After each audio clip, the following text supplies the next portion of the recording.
Anything with a Viking in it rocks hard. And that courtesy definitely extends to video games. Even games that didn't quite meet their full potential, like 2000's RUNE, or even so-so movie tie-ins like last year's Beowulf, are still at least 45% cooler merely because they feature a Nordic badass.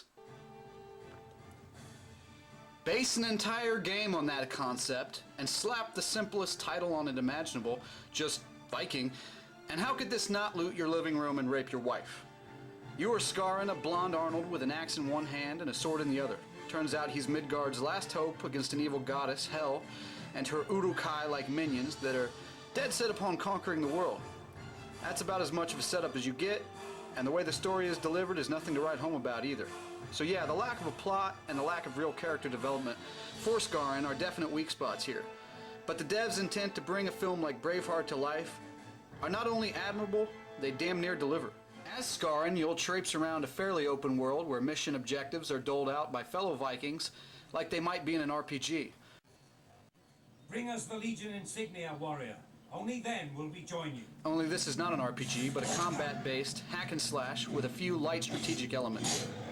Although you can pick and choose for the most part which missions you undertake at any given time, you will ultimately have to complete all of them in order to proceed, and the game's islands are fairly small.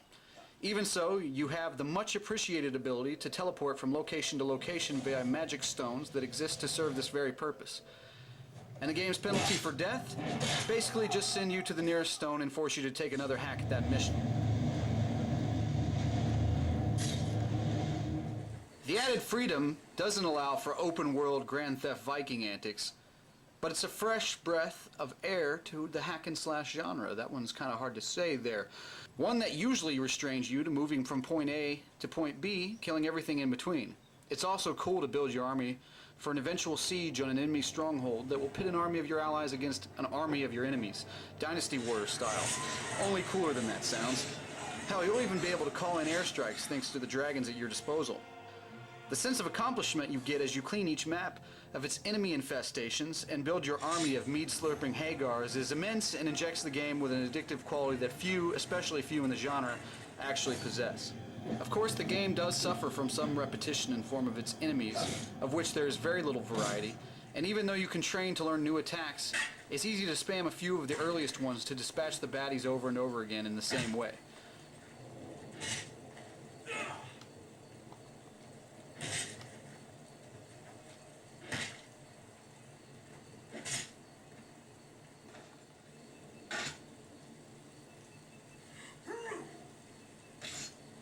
Despite a handful of gory send-offs, the combat still gets a little long in the tooth fairly early on. Some half-baked platforming sequences are nice, but don't really get the blood flowing. The graphics have a nice look and sweep to them, although the music and sound effects are muted and lacking in potency. Skarin is animated particularly well, however, and it's especially cool when he crouches like a panther as he is approaching enemies who are still unaware of his presence. Some Tenchu stealth kills would have really punctuated these occasions, but at least a stealthy approach is often rewarded by keeping more enemies out of the fray and allowing you to kill tough opponents with one swipe of your blade. Basically, there's no excuse not to check out Viking unless you're looking for the best story-driven gaming experience this side of Mass Effect. If you love to hack your enemies to pieces and you love a little freedom in your explorations, zero in on this one, and it will consume a healthy chunk of your time. That was a weird delivery there, zero in, but anyway. Just remember the old Norse proverb.